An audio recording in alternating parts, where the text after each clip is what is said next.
Hey, what's going on, everybody? VHS Tacos is back. It's Thursday night. It's late. It's cold. It's so cold. It's Eternals premiere The night. Eternals. No, they dropped the for reasons only Kevin Feige knows. Give you a bit of a plot breakdown. Here we are over the course of like 5,000-6,000 years. 7.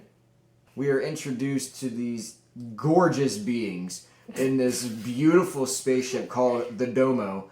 As it descends upon Earth, this poor fisherman gets ransacked by an evil water doogus. They are gods, but they're not gods. But they're here to kind of keep a watchful eye over humanity. They're here to help guide them, to help them evolve. But they can't intervene unless the deviants are here. Then they have to step in to stop them. We cut to present day, and they've all kind of disbanded, but you're not really sure why. And then, of course, as the movie goes on, you get your present-day story, intercuts with some of the past stuff, with the flashbacks, and it tells you why they broke up, how they broke up, and everything like that. We start things off with, we saw this in Dolby. So Dolby, right? Dolby's essentially like watching a movie in theaters in 4K. Yeah, IMAX is a great big aspect ratio, it's loud, it's, big, vibrant picture. Dolby is even more vibranter than that. It is the true colors. They give you the whole Dolby presentation at the beginning, like, oh, this is what standard cinema looks like. This is what Dolby cinema looks like. 5 presentations just they to do, say it's but Dolby, they want and you I'm to like, know. I get it. But they want you to know, because then when the movie plays, you do know. You have such vibrant, beautiful colors, and then the sound rocks the seats when necessary, and the sound is through the roof because there's like 30 speakers all over the back wall. This is a movie to see in Dolby. I loved how visually eye-pleasing Guardians of the Galaxy Volume 2 was, but this blows that out of the water. And it blows it out of the water because director Chloe Zhao, she uses like natural lighting for everything. That's true, she does. There's no artificial lighting like on the on-set locations and things like that. Is that confirmed? It's confirmed, yeah. Okay. And so you get some gorgeous, actual, real scenery, and Dolby only enhances that. Like the whole final part of the movie is some of the most beautiful visual mess I have seen in my life. We're not even going to try to go over everybody in the cast or everybody's character names.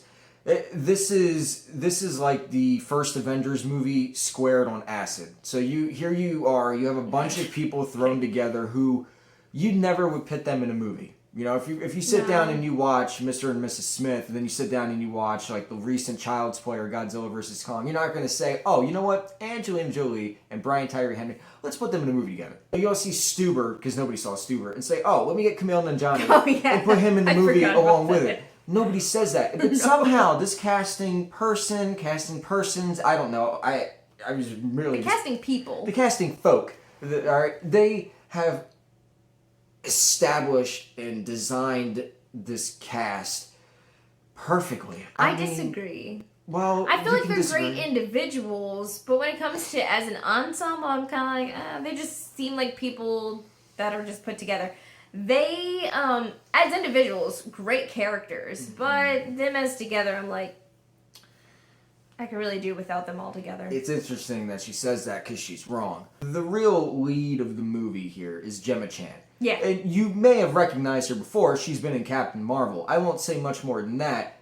If you find her, let us know in the comments. Yeah. But she's great. She is the heart and the soul of this movie. But then as the beautiful. movie goes on, you have so many other fantastic characters and so many fantastic actors. Angelina shows up. She says maybe all of like 10 lines. Yeah, but her presence is there. Literally, like she is a classic actor where when she shows up on screen, when she's on screen, the looks that she gives, the mood that she gives off, the screen presence is there. She owns it. You have the matriarch with Salma Hayek's Ajak, and she did everything that she could to, follow orders and stay in line and keep the family in place. But even she knew towards the end that it just wasn't worth it. And that's what this is. This is a broken family trying to come together. Action-wise, it's very interesting here, right? So the trailers don't really show off much in the way of action. Hell, the first trailer barely had any action in it at all. It's true. But there is action. And there's nice long takes. I mean, I love Shang-Chi because of the nice long takes in the action. And here, when we're actually on the ground and we're fighting, we have nice long takes. When Icarus is getting attacked in the jungle, it's a nice long take. I was trying to remember what the action's face were. I don't know. I must be tired or I wasn't paying attention. You probably fell asleep. It's well lit. It's well choreographed. It's easy to follow. There's not 1,000,001 cuts. I mean, we truly are in the next stage of evolution for these Marvel action scenes.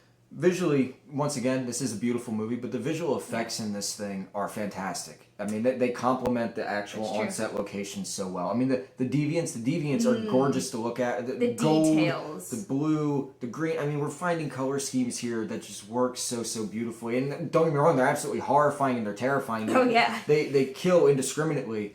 And they're vicious, until they start to gain consciousness, which is a fascinating subplot. And then the evolution of them, you know? I mean, this movie's literally all about just evolving throughout And then the time. red guy. She's referring to the Celestial. It's funny. I was telling Mrs. Taco on the way home, here we are back in 2019, we're watching Endgame, and you're thinking to yourself, holy like we've done it, you know, we've combined the Marvel universe, everybody's here, we're all fighting Thanos, it doesn't get any bigger than this. And then you realize now they're all fighting literally at the upstate New York compound, and here we have a Celestial the size of a universe holding a universe, basically staring down these Eternals saying, you done goofed, pal, and I'm not happy about it. And then he disappears and goes away like it's no big deal. Like, okay, I mean, you literally pissed off like the god of all gods at that point. And they tease him. They tease him a little bit here and there. And it's just nice little teases. And then that great big grand reveal. And you're just like, you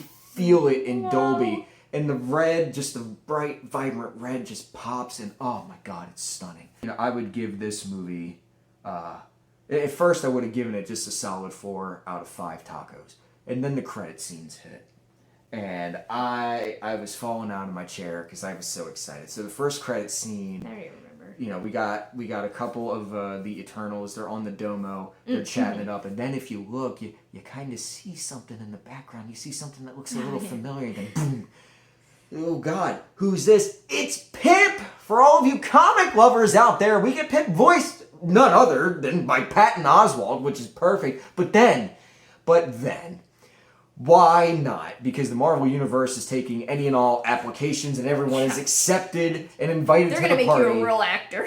Oh yeah. So here comes Harry Styles rolling all up in there as Eros, brother of Thanos, and he's cocky and he's arrogant and he's got that swag in his walk and that demeanor. And he says, "I know where to find the others. Let's go, gang." And it's great. And then you go through the rest of the credits, you know, you're jamming out to the music, you're falling in love with the score, and then the final end credits scene. Kid Harington shows up in the beginning of the movie. Oh, yeah, that's He doesn't have much, and I'm not a fan of the guy, but he's pretty good here. You know, he really sells the whole... He's not even on screen. It doesn't matter, but he sells what little he has. You know, he is the human love interest of Cersei. He understands that she's immortal and it can really never truly be, but he's okay because he wants to spend whatever life he has left with her. But at the end of the movie, he does tease that there is something that he just hasn't been completely forthcoming about.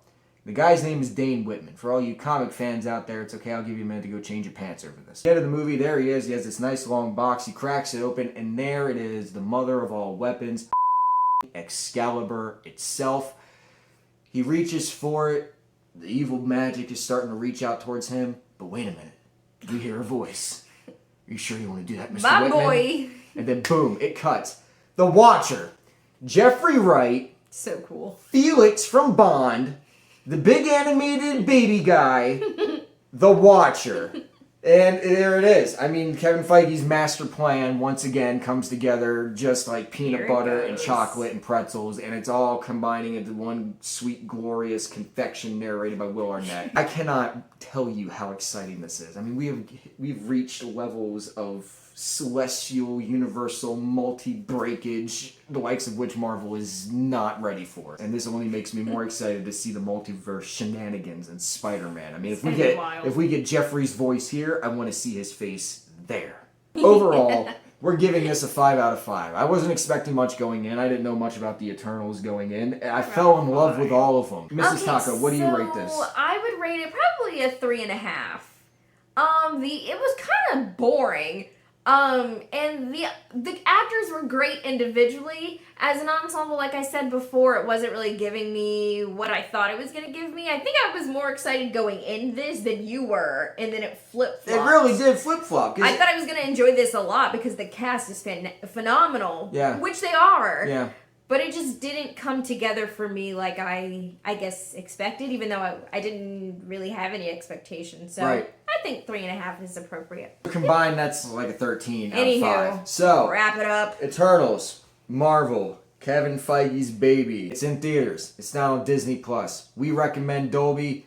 Maybe it is worth it in IMAX. I don't know. Might have to go and check it out there. But if you guys have seen it, let us know down in the comments below. Yes. If you are as excited about Harry Styles jamming out in the Marvel Universe as I never thought I would ever say in my life, let me know down in the comments below. And until next time, guys, this has been VHS Taco signing off, but not for 7,000 years. We will return soon. Adios. Bye.